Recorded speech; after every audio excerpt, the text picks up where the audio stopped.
ಉತ್ತರ ಕೊಡ್ಲಿಕ್ಕೆ ಆಗಲ್ಲ. ಅವಾಗೆಲ್ಲ ವಿರೋಧ ಪಕ್ಷದ ಮೇಲೆ ಇಂಥವು ಈಗ ನೀವೇ ಹೇಳ್ರಿ, 12 ವರ್ಷದ ಹಿಂದೆ ರಾಬರ್ಟ್ ವಾದ್ರಾ ಅವ್ರ ಮೇಲೆ ಏನೇನು ಹೇಳಿದ್ರು? ಏನಾಯ್ತು? 10 ವರ್ಷದಿಂದ ಇದರಲ್ಲ, ಇವರೇ ಅಧಿಕಾರದಲ್ಲಿ ಏನ್ ಮಾಡ್ತಾ ಇದ್ದಾರೆ? ರಾಹುಲ್ ಗಾಂಧಿ ಅವ್ರ ಮೇಲೆ ಕೇಸು, ಸೋನಿಯಾ ಗಾಂಧಿ ಅವ್ರ ಮೇಲೆ ಕೇಸು, ಖರ್ಗೆ ಸಾಹೇಬ್ರ ಮೇಲೆ ಕೇಸು, ಡಿ.ಕೆ. ಶಿವಕುಮಾರ್ ಸಾಹೇಬ್ರಿಗೆ ಜೈಲಿಗೆ ಕಳಿಸಿದ್ರು. ಏನಾಯ್ತು? ಯಾರು ಶೇಕ್ ಆಗಿದ್ದಾರೆ? ಯಾರು ಶೇಕ್ ಆಗಿದ್ದಾರೆ ಹೇಳ್ರಿ? ನಾನು ಕೇಳೋ ಪ್ರಶ್ನೆಗೆ ಅವ್ರು ಶೇಕ್ ಆಗ್ತಾ ಇದ್ದಾರೆ. ಮೋಹನ್ ಭಾಗವತ್ ಅವರೇ ಬಂದು ಉತ್ತರ ಕೊಡ್ತಾ ಇದ್ದಾರೆ ನನಗೆ. ಈಗ ಇದೇ ಯಾವುದು ನ್ಯಾಷನಲ್ ಹೆರಾಲ್ಡ್ ಏನಿದೆ ಅಲ್ಲ ಕೇಸ್ಗಳು, ಇವ್ರ ಮೇಲೆ ಯಾಕಿಲ್ಲ? RSS ಅವ್ರ ಮೇಲೆ. ಅವ್ರು ಇಲ್ಲಿ ತನಕ ಅವ್ರದ್ದು ಆದಾಯ ಏನು ಅಂತ ಯಾರಿಗಾನ ಗೊತ್ತಿದ್ರೆ ನೀವು ಹೇಳ್ಬಿಡ್ರಪ್ಪ. ನೀವು ಇಲ್ಲಿ ಇಷ್ಟು ಜನ ನೀವು ಪ್ರಬುದ್ಧರು ಕೂತಿದ್ದೀರಿ ಇಲ್ಲಿ, ನನಗೆ ಅವರ ಆದಾಯ ಏನು? ಅವ್ರಿಗೆ ಯಾಕೆ IT ಇಲ್ಲ? ಅವರಿಗೆ ಈಗ ಗುರು ದಕ್ಷಿಣ ಅಂತ ಹೇಳ್ತಾರೆ, ಕರೆಕ್ಟ್? ಅವ್ರ ಗುರು ಯಾರು? ಧ್ವಜ ಅಂತೆ. ಧ್ವಜದ ಮೇಲೆ ಇವರು ದುಡ್ಡು ತಗೊಂತಾ ಇದ್ರೆ ಅದಕ್ಕೆ ನಾವು ತೋರ್ಸೋದು ಬೇಡ ಅಂತೆ. ಅದು ಹೆಂಗಾಗ್ತದ್ರಿ? ನೀವೇನ್ ಸಂಪಾದನೆ ಮಾಡ್ತಾ ಇದ್ರೆ ನಮ್ಮ ಮಾಧ್ಯಮ ಸ್ನೇಹಿತರೆಲ್ಲರೂ IT ಕಟ್ತಾ ಇದ್ರೆ ಇಲ್ಲ? ನೀವು ಕಟ್ಟಿಲ್ಲ ಅಂದ್ರೆ ನಿಮ್ದೇನಾಗ್ತದೆ? ಅವ್ರಿಗೆ ಯಾಕೇನೂ ಆಗಲ್ಲ? $330,000 RSS ನವರು ಅಮೆರಿಕನಲ್ಲಿ ಲಾಬಿಂಗ್ ಕೊಟ್ಟಿರೋದು ಎಲ್ಲಿಂದ ಬಂತ್ರಿ? ಅವ್ರ ಹೆಸರಲ್ಲಿದೆ ಅಲ್ಲ. ಇವೆಲ್ಲ ಮನಿ ಲಾಂಡ್ರಿಂಗ್ ಅಂತ ಹೇಳ್ತಾರಲ್ಲ, ಅದೇನು ಮತ್ತೆ? ಇದು ನಾನು ಹೇಳ್ತಾ ಇಲ್ಲ, ಅಮೆರಿಕ ಜಸ್ಟಿಸ್ ಡಿಪಾರ್ಟ್ಮೆಂಟ್ ಅವರು ಬಿಡುಗಡೆ ಮಾಡಿದಂತ ದಾಖಲೆಗಳು. ನಿಮ್ಗೆ ಗೊತ್ತಿರ್ಬೋದು ಅದು. $330,000 ಎಲ್ಲಿಂದ ಬರ್ತದ್ರಿ ಅವರಿಗೆ? ಯಾರು ಕೊಡ್ತಾರ್ರಿ ಅವರಿಗೆ ದೇಣಿಗೆ? ಗುರು ದಕ್ಷಿಣೆ ಅಂತೆ. ಅದ್ರ ಮೇಲೆ ಗುರುಗಳಿಗೂ ಅಪಮಾನ.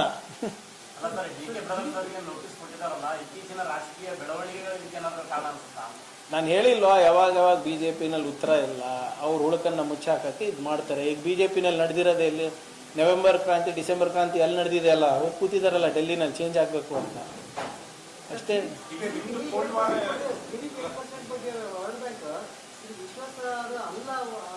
ಸಿ ಗ್ರೇಡಿಂಗ್, ಸಿ ರೇಟ್ ಸಿಕ್ಕಿದೆ ಅಲ್ಲ, ಅದಕ್ಕೇನಂತಾರೆ? ಮೋದಿನಾಮಿಕ್ಸ್ ಅಂತಾರೆ ಅದಕ್ಕೆ. ಅಚ್ಚೇ ದಿನ್, ಅಮೃತ್ ಕಾಲ್, ವಿಕಸಿತ್ ಭಾರತ್, ಇವೆಲ್ಲ ಬರೀ ಘೋಷಣೆ ಇರೋದ್ರಿಂದ ಸಿ ಗ್ರೇಡಿಂಗ್ ಕೊಟ್ಟಿರೋದು. ನಿಜವಾದ ಕೆಲಸ 2 ಲಕ್ಷ SMEsಗಳು, ಕಿರಾಣಿ ಅಂಗಡಿಗಳು ಎಲ್ಲರೂ ಬಂದಾಗಿದೆ. ಯಾರು ಕೊಟ್ಟಿರೋದು ಡೇಟಾ? ಅವರೇ ಕೊಟ್ಟಿರೋದಲ್ಲ, ಕೇಂದ್ರ ಸರ್ಕಾರ. ಅಂದ್ರೆ ಇವ್ರದ್ದು ನಮ್ಮ ಆರ್ಥಿಕ ಪರಿಸ್ಥಿತಿ ಸರಿ ಇದೆ ಅಂತೀರಾ? $90 $1. ನಮ್ಮ ಆರ್ಥಿಕ ಪರಿಸ್ಥಿತಿ ಸರಿ ಅಂತೀರಾ? 2.5 ಲಕ್ಷ ಜನ ಇವತ್ತು ಪ್ರತಿ ವರ್ಷ ನಮ್ಮ ನಾಗರಿಕರು ನಾಗರಿಕವನ್ನ ತ್ಯಜಿಸಿ ಬೇರೆ ದೇಶದ ನಾಗರಿಕರಾಗ್ತಾ ಇದ್ದಾರೆ. ಇದಕ್ಕಂತಾರ ಅಮೃತ್ ಕಾಲು? ಬರೇ ಅದಾನಿ ಅಂಬಾನಿಗೆ ಇವರಿಬ್ಬರಿಗೆ ಅಮೃತ್ ಕಾಲು ವಿಕಸಿತ್ ಭಾರತ್ ಆಗ್ತಾ ಇರೋದು ಹೊರತು ಬೇರೆ ಯಾರಿಗೂ ಆಗ್ತಾ ಇಲ್ಲ.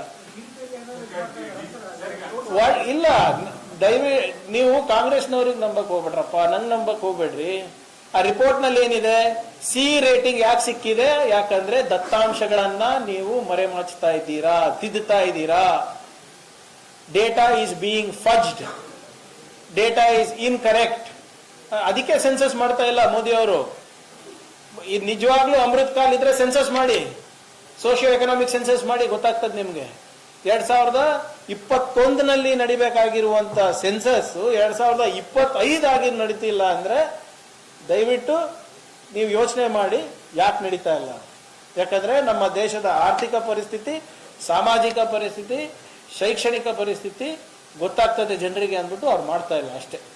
ಸರ್, ಈಗ ಉದ್ಯೋಗ ಖಾತ್ರಿದು ಬಾಕಿ ಅವ, ನಮ್ಮ ಪಾಲ್ ನಾವು ಕೊಟ್ಟಿದ್ದೀವಿ. RWS ನಮ್ಮ ಪಾಲ್ ನಾವು ಕೊಟ್ಟಿದ್ದೀವಿ. ಕೂಸಿನ ಮನೆಗೆ ನಾವೇನು ದುಡ್ಡು ಕೊಡಬೇಕು, ಅವ್ರ ರೂಲೇ ಓದಿಲ್ಲ. ಉದ್ಯೋಗ ಖಾತ್ರಿನಲ್ಲಿ ಬಹಳ ಕ್ಲಿಯರ್ ಆಗಿ ಅವರಿಗೆ ನಾವು ದುಡ್ಡು ಕೊಡ್ಬೋದು ಕೇರ್ ಟೇಕರ್ಸಿಗೆ ಅಂತ ಇದೆ. ಅದನ್ನು ಕೂಡ ಬಂದ್ ಮಾಡಿ ಕೂತಿದ್ದಾರೆ. ಇವೆಲ್ಲ ಕೇಂದ್ರ ಸರ್ಕಾರ ಪುರಸ್ಕೃತ ಯೋಜನೆಗಳು. ನಮ್ದು ಪಾಲಿದೆ, ಅವ್ರದ್ದು ಪಾಲಿದೆ. ಈಗ ಕೇಂದ್ರ ಸರ್ಕಾರ ಯಾಕೆ ಕೊಡ್ತಾ ಇಲ್ಲ? ನಮ್ಮ ಸಂಸದರೆಲ್ಲ ಯಾಕೆ ಸುಮ್ಮನಿದ್ದಾರೆ? BJP-ದವರೆಲ್ಲರೂ ಅವ್ರದ್ದೇನು ಜವಾಬ್ದಾರಿ ಇಲ್ವಾ? ಅವ್ರ ಜವಾಬ್ದಾರಿ ಬರೇ ಮನ್ ಕಿ ಬಾತ್ ಕೇಳದ? ಅವ್ರ ಜವಾಬ್ದಾರಿ ಬರೇ ಮೋದಿ ಅವ್ರ ಗುಣಗಾನ ಹಾಡಕ್ಕಿದಾಗ? ಬರೇ ಕೋಮಗಲಭೆ ಸೃಷ್ಟಿ ಮಾಡಕ್ಕಿರದ? ಅವರು ಬಂದು ಸಿದ್ದರಾಮಯ್ಯ, DK ಶಿವಕುಮಾರ್ ಅವರ ವೈಯಕ್ತಿಕ ವಿಚಾರಗಳು ಮಾತಾಡಕ್ಕಿದಾರ? ಅವರು ಒಬ್ರನ್ನ ನಮಗೆ ತೆರಿಗೆನಲ್ಲಿ ಆಗ್ತಾ ಇರುವಂತ ಅನ್ಯಾಯ ಇರಬಹುದು, GST ನಲ್ಲಿ ಏನ್ ಸಬಲೀಕರಣ ಮಾಡಿದಾರೆ ಅಂತ ಹೇಳ್ತಾ ಇದಾರೆ, ನಮ್ಗೆ ಆಗ್ತಾ ಇರೋ 15,000 ಕೋಟಿ ರೂಪಾಯಿ ಏನ್ ಪೋಲ್ ಆಗ್ತಾ ಇದೆ ಅದ್ರ ಬಗ್ಗೆ ಆಗ್ಲಿ, ಉದ್ಯೋಗ ಖಾತ್ರಿ ಬಗ್ಗೆ ಆಗ್ಲಿ, JJM ಬಗ್ಗೆ ಆಗ್ಲಿ, ನಿಮ್ಮ NH ನ್ಯಾಷನಲ್ ಹೈವೇ ಏನ್ ದುಡ್ಡು ಬರೋದಿದೆ ಅದ್ರ ಬಗ್ಗೆ ಆಗ್ಲಿ, ನಮ್ಗ ಗುಲ್ಬರ್ಗ ಬೀದರ್ದು ಏನು ಕುಡಿಯೋ ನೀರಿನ ಯೋಜನೆ, ಬೃಹತ್ ಯೋಜನೆ 6,000 ಕೋಟಿ ರೂಪಾಯಿ ನಾವು ಕಮಿಟ್ ಮಾಡಕ್ಕೆ ಇಲ್ಲಿ ಕಲಬುರಗಿನಲ್ಲಿ ಕ್ಯಾಬಿನೆಟ್ ಅಲ್ಲಿ ಡಿಸಿಷನ್ ತಗೊಂಡು ಅವ್ರಿಗೆ ಕಳಿಸ್ಕೊಟ್ಟಿದ್ದೀವಿ, ಅದ್ರ ಬಗ್ಗೆ ಆಗ್ಲಿ ಇವತ್ತನ ಮಾತನಾಡಿದಾರ ಸರ್ ಇವರು?